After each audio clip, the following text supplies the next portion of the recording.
한상원의 스포츠.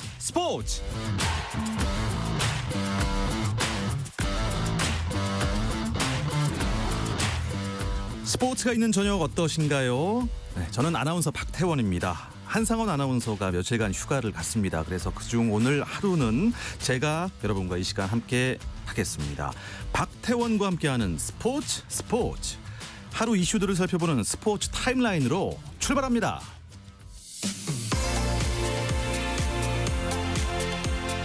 전국의 내린 비로 프로야구 KBO 리그 5경기가 모두 우천 취소됐습니다. 그래서 내일은요, 더블헤더로 10경기가 치러질 예정입니다. 더블헤더로 편성되면서 일부 팀은 내일 1차전 선발 투수를 변경하기도 했습니다. KT가 1차전 선발을 쿠에바스에서 오원석으로 바꿨고요. 두산은 신인 홍민규 대신 콜어빈이 닷새 쉬고 1차전 선발 투수로 나섭니다. 롯데는 이민석 대신 다승 1위 박세웅을 1차전 선발로 예고했습니다. 메이저리그 LA 다저스의 김혜성이 애슬레틱스와의 경기에서 3타수 3안타 2볼넷 4득점 2타점 1도루로 맹활약하면서 데뷔 첫 3안타에 5차례 출루 기록을 세웠습니다. 다저스는 19대2 대승을 거뒀습니다. 프리미어리그 토트넘의 손흥민이 지난해 12월 맨체스터 유나이티드를 상대로 터뜨린 코너킥 골이 구단 팬들이 뽑은 올해의 골로 선정됐습니다. 스페인 프로축구 프리메라 리가에서 FC 바르셀로나가 라리가 36라운드 에스파뇰과의 원정 경기에서 한 골, 1개 도움을 올린 야민 라말의 활약을 앞세워 2대0 승리를 거두고 2년 만이자 통상 28번째 우승을 확정지었습니다. 미국 프로골프 PGA 투어 시즌 2번째 메이저 대회인 PGA 챔피언십에서 안병훈이 첫날 2언더파를 쳐 공동 20위에 올랐습니다. 선두는 PGA 투어 통산 4승의 조나단 베가스로 7언더파를 기록했습니다. 미국 프로농구 NBA 서부 컨퍼런스 플레이오프 2라운드에서 덴버가 정규리그 전체 승률 1위인 오클라호마 시티와의 6차전을 29득점 14리바운드 8어시스트를 기록한 요키치의 맹활약을 앞세워 119대 107로 승리하고 시리즈 승부를 최종전으로 끌고 갔습니다.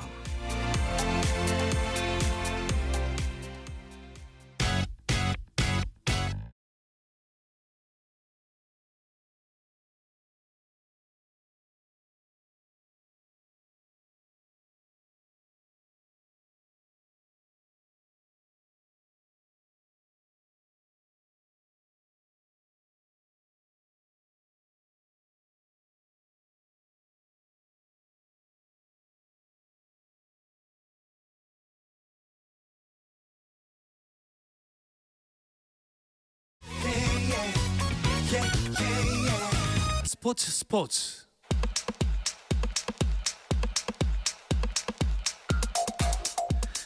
금요일 저녁에 축구 이야기, 축구장 가는 길 시작하겠습니다. 서호정 축구 전문 기자 그리고 월간 축구 전문지 베스트 11의 조남기 기자와 함께하겠습니다. 두 분 안녕하세요. 네, 안녕하세요. 안녕하세요. 오랜만에 뵙겠습니다. 네, 오랜만입니다. 제가 스포츠를 떠나 있는 동안 스포츠를 멀리하지 않았습니다. 굉장히 좋아하고 있고 오늘 굉장히 설렙니다. 대표팀 관련 소식이 있으니까 이 이야기부터 해보겠습니다. 축구대표팀 9월 평가전 일정이 나왔네요. 네, 9월이라면 아직 시간적으로 여유가 있지만 또 피파 A매치는 계획에 따른 평가 상대를 구해야 되거든요. 그렇습니다. 대한축구협회가 발빠르게 움직였고요. 9월 미국으로 원정을 가서 미국 현지에서 미국, 멕시코 차기 월드컵 이제 공동 개최국이죠. 그렇습니다. 두 국가와 격돌을 하게 됩니다. 홍명보는 이렇게 되면은 미국과는 11년 만에 A 매치거든요. 아, 그렇게 되나요? 네, 그렇게 오래됐나요? 11년 전에 마지막 미국과의 A 매치를 또 이끌었던 감독도 홍명보 감독이었습니다. 네. 네, 당시 LA에서 치렀는데요. 이번에는 미국과 뉴저지에서 격돌하게 됩니다. 네. 상대도 그렇고 지역도 그렇고 긍정적 반응들이 나올 만한 요소들이 꽤 있어 보이네요. 네, 일단 랭킹만 봐도 한국은 23위인데 멕시코는 17위, 미국은 16위입니다. 랭킹으로만 봐도 높은 상대고 실제 실력으로 봐도 현재 홍명보 호보다는 조금 더 높은 레벨에 있다고 생각해도 좋을 것 같아요. 네. 때문에 뭐 미국에 가서 하는 게임이고 현지 분위기 적응에도 도움이 될 것이고 그리고 이제 월드컵 개최국들을 상대하며 난이도 높은 원정도 경험하게 될 것이고 그리고 이제 아시아 팀 말고 진짜 강호를 상대하면서 현재 대표팀의 위치를 확인하는 데도 도움이 될 것 같습니다. 그래서 이번 평가전은 굉장히 긍정적이라고 생각을 합니다. 네, 북중미의 강호, 미국과 멕시코와의 평가전 기대해 보겠습니다. 미국 감독은 포체티노 감독이잖아요. 그리고 멕시코 감독은 아기레 감독. 이 감독도 좀 눈에 띄네요. 네, 포체티노 감독은 토트넘 시절 손흥민 선수와 함께 아주 좋은 궁합을 이끌어냈던 사제 관계죠. 그렇죠. 네, 포체티노 감독이 또 적극적으로 손흥민 선수를 영입하면서 손흥민 선수가 이제 잉글랜드 무대로 오게 됐던 거고요. 또 멕시코 대표팀의 아기레 감독은 이강인 선수와 함께 마요르카에서 그렇네요. 네, 함께하면서 이강인 선수가 이 유망주의 껍질을 깨고 나오면서 한 팀의 에이스로 활약할 수 있게 또 이끌어줬던 게 바로 이 아기레 감독입니다. 네. 그래서 지금 현재 우리 대표팀의 에이스 원투펀치라고 할 수 있는 손흥민, 이강인 선수가 과거 클럽팀에서의 스승과 제외한다는 점도 이번 9월 A매치 일정에 상당히 눈길이 가는 부분입니다. 일단 본선행을 이번 6월 아시아 지역 3차 예선 일정에서 확정 지을 거란 일단 전제가 깔려 있는 결정이겠죠. 네, 아직 확정이 되지 않은 상황이긴 한데요. 네. 예, 이제 무승부 한 번만 하면 확정이 됩니다. 그렇습니다. 그래서 이제 남은 일정을 살짝 말씀을 드려보면 6월 6일에 이제 이라크 원정을 가서 이라크와 한 게임을 하게 되고요. 그리고 그 이후엔 다시 한국으로 돌아와서 6월 10일에 쿠웨이트와 3차 예선 마지막 경기를 하게 됩니다. 네. 이 두 경기에서 승점 1점만 따면은 이제 북중미 월드컵 본선행이 결정이 됩니다. 근데 다만 이제 이라크가 최근에 이제 감독 교체를 했으니 이제 새로운 감독과 함께 선수들의 좀 동기부여가 괜찮을 텐데요. 그런 게 조금 우려점이 될 수도 있을 것 같고요. 일단 원정이니까 쉽지 않을 거고요. 때문에 신중하게 네. 이제 선수단을 운영하는 게 이번 6월 일정의 관건이 될 것 같습니다. 그렇습니다. 최소 무승부만 한번 해도 본선행 확정입니다. 협회는 그래도 발을 좀 빠르게 움직인 것 같아요. 네, 아까 말씀드렸다시피 이제 9월 일정을 이렇게 빨리 정하는 것도 약간 이례적이긴 한데 다만 이제 최근에 이 정도의 좋은 상대를 구하기가 쉽지가 않아요. 왜냐하면 유럽은 우에파 네이션스 리그라고 해서 그들만의 어떤 대회로서 A매치 기간 동안에 유럽 팀들은 계속 유럽 팀들끼리만 붙고 있거든요. 네. 그래서 최근 평가전 상대를 우리가 구하는 게 상당히 어려워진 시점이기 때문에 현실적으로 지금 상당히 퀄리티 있는 상대는 북중미 혹은 남미인데 마침 또 미국하고 멕시코는 마케팅적으로 같이 움직이는 세트란 말이죠. 거기다가 한국도 이번에 전략적으로 일본 축구협회하고 함께 또 패키지로서 이렇게 가게 됐습니다. 그러니까 한국이 미국, 멕시코와 붙고 일본은 멕시코, 미국과 붙는. 아, 그래요? 네, 오. 서로가 윈윈할 수 있는 그런 구조를 만들었는데요. 그러다 보니까 한편으로는 한일 이 대표팀이 9월에 같은 상대로 모의고사를 치른다는 점이 조금은 어떻게 보면 비교가 될 수 있는 요소가 되겠죠. 어떻게 비교가 될 것 같아요. 한일전은 아니더라도 그죠? 네. 한국과 일본이 축구로 뭔가 얽히면은 항상 어떠한 여론이 만들어집니다. 그 끝에는 뭔가 만들어질 텐데 이번에는 심지어 상대도 이제 순서만 바뀌었을 뿐 완전히 똑같고 그래서 한국과 일본이 야. 미국과 멕시코를 상대로 어떤 경기력을 보여주느냐에 따라서 홍명보를 향한 여론이 이제 어떤 식으로든 이제 변화의 시기에 한번 도달하게 될 것 같습니다. 자, 한일전이 근데 9월 전에 한 번 더 있다고 들었어요. 네, 오는 7월 우리 한국에서 열리는 과거 이제 동아시안컵이라고 불렸었던 네. EAFF E1 챔피언십에서 한국은 일본과 맞대결을 가질 수밖에 없습니다. 이 대회 참가하는 게 남자부 같은 경우에는 한국, 일본, 중국, 홍콩이거든요. 근데 이 대회는 네. 피파 A매치 데이처럼 의무 차출 조항은 없어요. 아, 그게 무슨 말씀이시죠? 그렇다면은 우리가 유럽파나 이 한국과 일본, 중국 이 지역에 뛰는 선수가 아닌 다른 지역에서 뛰고 있는 유럽파, 중동파를 소집할 수가 없다라는 뜻이거든요.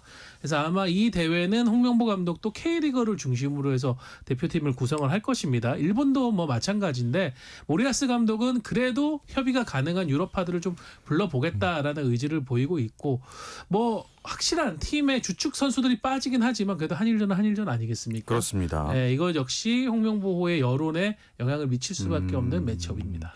이제 곧 북중미 월드컵 3차 예선, 뭐 9차전, 10차전 이라크와 쿠웨이트 대표팀 명단 발표가 되겠죠? 네, 아무래도 현재 5월 26일로 대표팀 명단 발표가 예정이 되어 있고요. 네. 이제 우리나라 국가대표팀 선수들의 다수도 유러피언 리거이다 보니까 이제 유러피언 리그가 끝나는 그 이후로 이제 시점이 잡힌 것 같습니다. 네. 이제 그 이후에 선수들도 이제 어떠한 몸 상태에 도달을 할 텐데 그것까지 다 체크하고 그 의견까지 반영이 된 이제 최종 명단이 나올 것 같고요.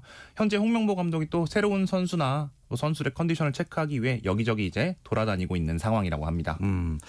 사실 뭐 이라크가 또 감독도 바뀌었고 해서 원정길이 쉬워 보이지는 않습니다. 손흥민 선수가 그라운드에 또 복귀를 하긴 했지만 몸 상태가 걱정되는 부분도 있고요. K리거들을 잘 뽑아야 된다. 대안을 잘 찾아야 된다. 이런 의견이 많이 나오고 있습니다. 네, 이게 컨디션 사이클을 볼 때 지금 유럽에서 뛰는 선수들은 시즌이 거의 끝나가는 시점이다 보니까 체력적인 소모도 크고 부상 부분도 여파를 미치고 있습니다. 그러다 보니까 선수들이 제 기량을 보여주기는 쉽지 않은 조건이다라는 얘기도 있고요. 또 챔피언십, 잉글랜드 챔피언십에서 뛰고 있는 선수들이 이미 시즌 일정을 다 마치고 지난주부터 이제 국내로 들어왔거든요. 네. 그럼 이 선수들이 6월 A매치 소집 전까지 발생하는 그 공백 기간 동안 제대로 된 팀 훈련을 소화할 수 없잖아요. 그래서 나오는 얘기가 그렇다면은 지금 시즌을 한참 치르고 있는 몸 상태가 좋고 그렇죠. 경기 감각이 좋은 예. K리거들이 오히려 더 나을 수 있다라는 얘기가 나오면서 지금 뭐 이호재라든가 전진우 같은 아직 A 대표팀에는 뽑히지 않았지만 최근 K리그에서 활약이 상당히 두드러지는 젊은 선수들을 많이 언급을 하고 있습니다. 네. 혹시 깜짝 발탁이 있을 수 있을까요? 사실 이제 홍명보 감독이 지휘봉을 잡은 뒤에 이제 어느 정도 깜짝 발탁 등은 좀 있었던 것 같아요. 근데 워낙 이제 또 절체절명이라면 절체절명의 순간이기도 해서 네. 그냥 기본 뼈대는 최대한 가져갈 것 같은데 방금 이제 서우정 기자가 말했던 것처럼 전진우 선수와 이호재 선수는 저는 개인적으로 가능성이 제법 있다고 생각을 제법 합니다. 있다고 생각을 네. 하십니까? 그러면 뭐 두 분 관점에서 내가 감독이다. 아까 나온 전진우, 이호재 포함해서 또 어떤 선수들 좀 유심히 바라보면 좋을까요? 저는 최근 이제 복귀를 했는데 울산 HD의 수비수 서명관 선수. 서명관 선수. 네, 센터백을 보고 있는 선수고 지난 시즌까지는 K리그 2에서 뛰다가 올 시즌 1부 리그 챔피언이 울산으로 갔는데 예. 이 선수가 부상 이전까지 퍼포먼스 상당히 좋았었거든요. 홍명보 감독과 코칭 스태프도 이 선수를 체크하고 있다고 들었는데 수비 라인이 최근 보면 우리가 좀 흔들흔들 하잖아요. 그렇습니다. 그래서 좀 젊은 피가 필요하다. 새로운 좀 활력소가 필요하다라는 지적이 있어서 저는 한번 울산의 서명관 선수를 추천합니다. 통곡의 벽이 한 명 더 있어야 되는 것 같긴 한데요. 네. 조남기 기자는. 네, 저는 앞서 언급을 하긴 했지만 이제 어떤 컨디션의 관점에서 이제 기존에 현재 국가대표팀에 뽑히던 공격수 중에 한 명인 주민규 선수가 이제 컨디션이 썩 좋은 상황은 아닙니다. 네. 좀 득점포가 좀 더뎌진 감이 있는데요. 그래서 저는 그 자리에 이호재 선수를 한번 뽑아보는 것도 개인적으로는 좋다고 생각을 합니다. 이호재 선수가 사실 이제 K리그 데뷔 초창기에는 그렇게 그다지 큰 주목을 받지 못했는데 매년 성장을 계속 거듭하고 있는데 그 성장 성장세가 정말 네. 무섭습니다. 그래서 그런 성향을 감안하면은 만약에 대표팀을 한 번 더 경험하게 되면은 정말 더 큰 선수로 자라날 수 있는 좀 발판이 생길 것 같아서 그런 의미에서도 이호재 선수가 한 번쯤은 국가대표팀의 어떤 미래를 대비하기 위해서도 가보면 좋다고 생각을 합니다. 네. 추가적으로 홍명보 감독이 지난달에 K리그 2 경기를 보러 나타나서 많은 사람들을 궁금하게 만들었었거든요. K리그 1도 아니고 2요? 네, 서울 이랜드의 홈구장인 목동종합운동장의 모습이 나타났는데 과연 홍명보 감독이 누굴 보러 왔을까라고 많이들 궁금해했는데 저희가 취재를 해본 결과 서울 이랜드의 또 젊은 미드필더 백지용 선수를 홍명보 감독이 체크하러 왔었다고 하더라고요. 그래서 이 선수가 뽑힌다면 진짜 깜짝 발탁일 것 같습니다. 깜짝도 아니고 깜짝 발탁이 될 것 같습니다. 자, A매치 명단 발표를 앞두고 있다는 점이 K리그 경기를 보는 또 다른 관전 포인트가 될 수 있겠네요. K리그 이야기 잠시 쉬었다 돌아와서 자세히 나누겠습니다.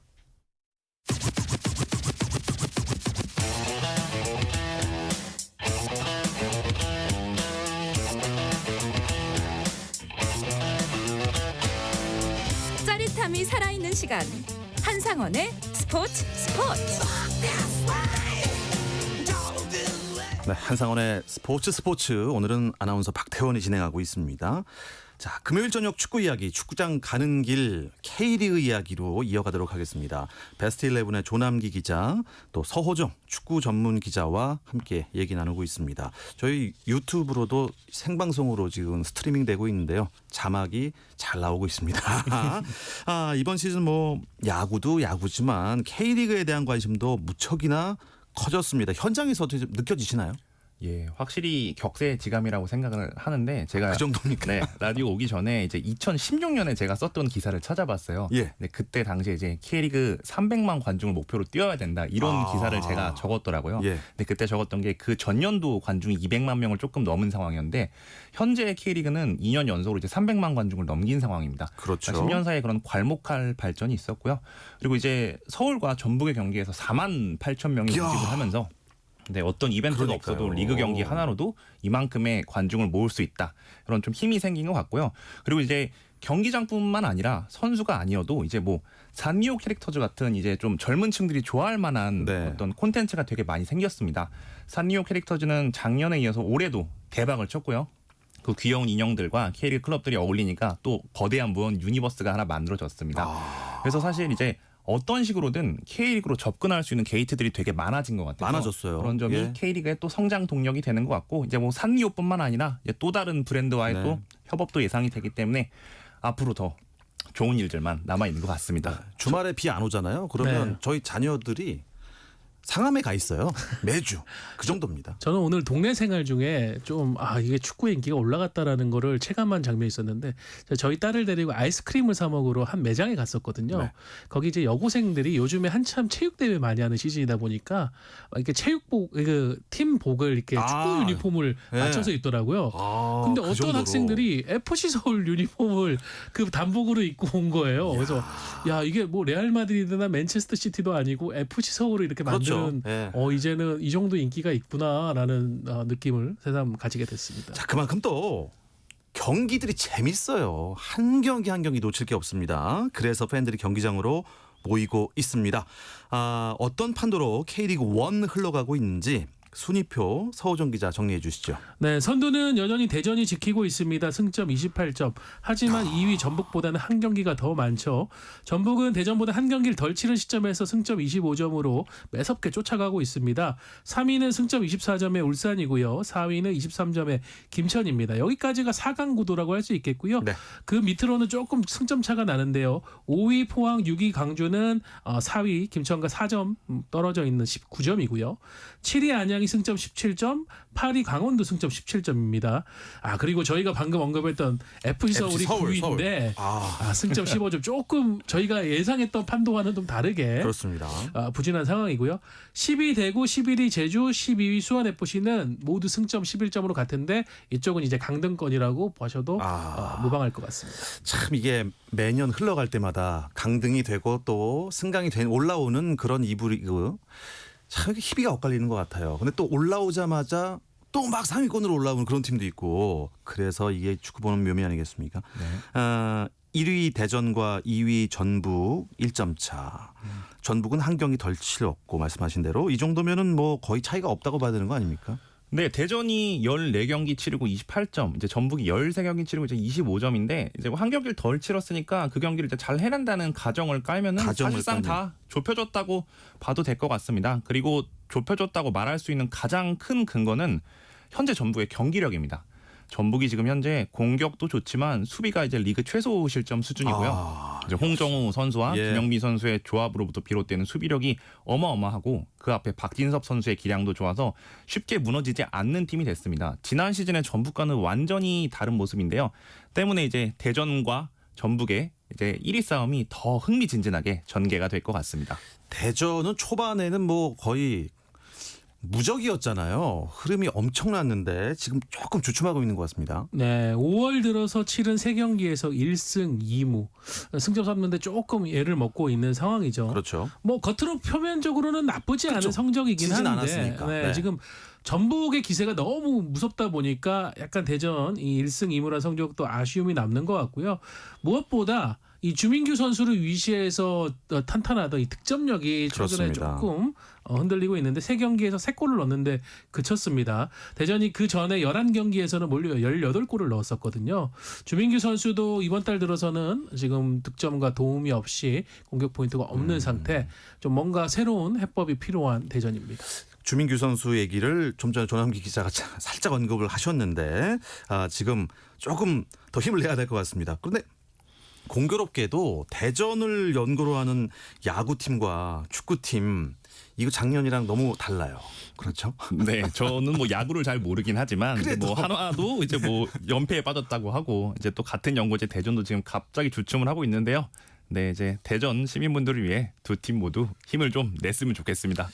대전이 이제 주중에 있었던 코리아컵에서도 전북한테 졌다는 소식을 들었습니다. 네, 이게 사실은 주중에 열리는 코리아컵 또 16강전이면 아직 팀들이 전력을 쏟는 그런 단계는 아니거든요. 네. 근데 이날 전북과 대전은 1, 2위 간의 대결이었던지 풀 전력을 가동을 했습니다. 대전은 또 대전 나름대로 동기부여가 높을 수밖에 없었던 게 이 코리아컵의 메인 스폰서가 모기업인 하나은행이에요. 아, 그렇습니까? 그러다 보니까는 이거에 대한 우승을 또 욕심을 안 낼 수도 없는 그런 상황이었는데 네. 전북이 티아고의 선제골을 시작으로 3대 0으로 앞서갔고 대전이 뒤늦게 이제 두 골을 추격해 왔지만 결국은 뒤집지 못하고 3대 0 어렵죠. 네, 3대 2로 전북이 승리하면서 전북은 8강에 올랐고 대전은 코리아컵에 대한 도전 16강에서 멈춰야 했습니다. 어쨌든 뭐 코리아컵도 그렇고 전북은 지금 한참 속도를 붙이고 있는 중인 거죠? 네, 일단 코리아컵까지 잘할 줄 몰랐는데요. 그렇습니다. 코리아컵 지금 잘하는 바람에 전북의 기세가 정말 어마어마합니다. 과거 이제 최강희 감독이 팀을 이끌 때의 그 모습이 좀 이제 그러니까요. 다시 떠오르는 것 같은 느낌이 들 정도인데요. DNA가 있어요. 예, 그 약간 지난 시즌에 잠자던 DNA가 예. 마침내 이제 다시 살아난 것 같고 이제 기록을 좀 말씀드려 보면 이제 3월에 있었던 이제 아시아 챔피언스 리그 2에서 그때 진 이후로 11경기에서 무패입니다. 이제 무려 8승 3무를 거두고 있는데요. 네. 정말 이제 전북을 막을 팀이 나타나지가 않고 있고 그다음에 그 또 상승세의 한가운데는 개인 플레이어인 또 전진우 선수가 있습니다. 전진우 선수. 아까도 살짝 얘기를 했었는데 이제 현재 리그 득점 1위로 맹활약을 펼치고 있고요. 제가 봤을 때는 이제 뭐 어떤 뾰족한 장점보다는 단점이 되게 많이 안 보이는 선수입니다. 그래서 모든 면에 되게 능통한 선수인데 지금 슛도 잘하고 헤더도 잘하고 이제 균형감이 뛰어나서 온몸이 말 그대로 무기가 된 상황이라 이 전진우 선수가 전북의 상승세를 가장 앞에서 잘 이끌고 있다고 봐도 좋을 것 같습니다. 네, 그렇게 닭공 DNA가 살아난 전북에 반해서 우리 아까 팬들을 참 많이 보유하고 있는 FC 서울. 네. 지금 몇 경기째 지금 승이 없죠? 리그 기준으로 7경기째 승리가 없습니다. 이제 3월 말에 승리를 거뒀고요. 그 이후 7경기에서 3무 4패. 지난 주말에는 이제 대전과 경기를 치렀는데 슈팅을 20개나 날렸어요. 그런데 한 골도 만들지 못했습니다. 그러면서 0대0 무승부로 끝났는데 지금 서울이 득점력이 K리그 1에서 최저입니다. 결정력 부분이 정말 심각하고 그러다 보니까 김기동 감독이 경기 끝나고 나서 레포터리처럼 하는 게 경기 내용은 정말 좋은데 마무리가 안 된다. 이 얘기를 계속 반복을 하고 있거든요. 그러다 보니까 서울의 순위가 어느새 9위까지 내려가고 말았습니다. 그렇군요. 그래서 이번 주말에 있을 K리그 1 14라운드 과연 누가 어디서 맞붙는지가 정말 관건입니다. 조남기 기자가 대진표 설명해 주시죠. 네, 일단 17일 토요일에 3경기가 있습니다. 오후 4시 30분에 전주 월드컵 경기장에서 전북 현대와 FC 안양이 격돌을 합니다. 예. 그리고 오후 7시에는 춘천 송암 스포츠타운에서 강원 FC와 울산 HD가 맞붙습니다. 그리고 같은 시간 김천 종합운동장에서는 김천 상무와 제주 SK가 맞붙게 됩니다. 그리고 이어서 다음 날인 일요일에도 3경기가 있습니다. 오후 4시 30분에는 포항 스틸리아드에서 포항 스틸러스와 광주 FC가 싸우고요. 그다음에 동시간에는 대구 IM뱅크파크에서 대구 FC와 FC 서울이 격돌을 합니다. 네. 그리고 라운드의 마지막 경기인 수원 FC와 대전 하나시티즌의 대결은 오후 7시에 수원 종합운동장에서 열립니다. 야, 그럼 토요일에 4시 반에 전북과 안양 경기를 만약에 전북이 잡았다 이러면 이제 1위가 되는 거죠. 그렇죠. 네, 그리고 예. 근데 그 다음 날 7시에 또 대전이 수원 FC 상대로 또 이겨버리면 또 뒤집어지는 거고 하루 만에. 전북은 여기서 안양을 꺾는다거나 혹은 지지 않는다고 꺾어야죠. 일단은 목표는 1위로 가기 위해서는. 그렇습니다. 네. 꺾는다면 이제 10경기 무패, 10경기에서 7승 3무를 기록하는 엄청난 상승세를 기록을 하게 되고 또 역시 전진우 선수가 이번에도 득점을 할 것인가에 기대가 몰립니다. 그렇습니다. 이번에 득점을 하면 3경기 연속 골과 함께 득점 경쟁에서도 또 준민규 선수보다 훨씬 앞서 나가게 되거든요. 이런 부분 때문에 역시 전북과 안양의 경기에 관심이 갈 수밖에 없습니다. 그리고 대표팀 발탁 그렇게 될 수도 있다는 좋은 거죠. 흐름이죠. 그러면. 예. 네. 자, 강원과 울산 또 김천 대 제주의 경기는 또 어떤 관전 포인트가 있을까요? 일단 강원 울산전에서 강원은 지난 라운드에서 김천 상무한테 그야말로 대패를 당했습니다. 그렇습니다. 0대 4로 무너졌는데요. 네. 이제 수비 라인에서 이제 큰 균열이 발생했는데 이제 이번 경기에서는 이제 뭐 요새 핫한 센터백 중 한 명 이제 신민아 선수를 중심으로 이제 다시 한번 수비 라인을 어떻게 수습하느냐가 그게 강원의 관전 포인트가 될 것 같고 울산은 현재 리그 3경기에서 1승 이제 뭐 무승부 1승에서 2승 1무를 거뒀는데 네. 나쁘진 않은데 조금 아쉽습니다. 왜냐하면 아쉽습니다. 디펜딩 챔피언이기 때문에 그렇습니다. 울산은 더 이겨야 하고요. 그래서 반드시 강원을 잡으려고 할 것 같습니다. 네. 그다음에 김천 제주전에서는 김천은 방금 전에 말씀드린 대로 강원을 잡으면서 이 군인들이 얼마나 강한가 그거를 다시 한번 또 보여줬고요. 네. 이 톱니바퀴 같은 역습을 참 막기가 힘든 것 같습니다. 이게 또 제주전에서 잘 재현이 될 것 같은 게 참 궁금하기도 하고요. 저도. 그리고 제주는 현재 리그 4연패입니다. 그래서 좀 팬들 분위기도 뒤숭숭하다고 알려졌는데 과연 이 어려운 상황에서 그렇습니다. 폼 좋은 김천을 상대로 조금 어떤 경기력을 내보일 수 있을지 좀 사기도 저하된 상태인데 이걸 좀 잘 다스려야 할 것 같습니다. 모든 팀이 이겨야 할 이유가 다 있어요. 명분이 있습니다. 일요일 경기에서는 어떻게 대전이 살아날까요? 네, 살아나야죠. 이 흐름에서 이제 치고 다시 올라가야만 강팀의 어떤 조건을 증명할 수 있다고 보는데 근데 사실 상황은 좋지 않습니다. 주전 미드필더인 브라질 출신의 밥신 선수 그리고 측면 수비수 김문환 선수가 지난 경기에서 햄스트링 부상을 입어가지고 이번 경기 출전이 불투명한 상황이거든요. 엎친 데 덮친 격 주전들이 빠진 상황에서도 그래도 대전이 이걸 극복해내야만 선두권을 또 사수를 할 수 있기 때문에 황선홍 감독이 강한 동기부여를 강조할 것 같습니다. 자, 토요일과 일요일에 펼쳐질 경기 중 한 경기 정해서 우리 뭐 승패 맞추기 한번 해볼까요? 조남기 기자. 저는 뭐 제가 방금 전에 얘기하기도 했던 김천, 제주 그 경기를 꼽아볼 수 있을 것 같은데 역시 조금 쉬운 선택이긴 했는데요. 김천이 이길 것 같습니다. 폼이 가장 좋은 팀과 폼이 가장 안 좋은 팀의 대결이라서 네. 김천이 저는 어렵지 않게 승점 3점을 가져가지 않을까 그렇게 생각을 합니다. 서호정 기자는요? 저는 아마 팬들이 대구와 서울의 경기를 가장 기다릴 것 같아요. 왜냐하면 맞습니다. 지난 4월에 이 두 팀이 서울 월드컵 경기장에서 격돌을 했는데 당시 과거 대구에서 뛰었던 정승원 선수가 대구 원정 팬들에게 골을 넣고 달려가는 과거 아데바요를 연상시킨 셀레브레이션을 해서 엄청난 화제가 됐었거든요. 때마침 정승원 선수도 부상에 돌아와가지고 지금 경기를 뛰고 있어요. 그래서 대구 원정을 갈 것 같은데 이 경기 저는 그래도 대구가 이번에는 좀 홈에서 팬들의 자존심을 살려주는 결과를 내지 않을까 싶어서 여기서는 한번 대구의 승리를 예상을 해봅니다. 그러면 서울은 또 지는 겁니까? 서울이 결정력 문제가 참 쉽지가 않네요. 시간이 이렇게 빨리 가네요. 이 이야기를 끝으로 금요일 저녁에 축구 이야기, 축구장 가는 길 이번 주 방송 마치겠습니다. 서호정 축구 전문 기자, 베스트 11의 조남기 기자 두 분 고맙습니다. 감사합니다. 감사합니다. 주말 스포츠는 저녁 9시 20분에 시작합니다. 저는 여기서 물러가겠습니다. 아나운서 박태원이었습니다. 스포츠.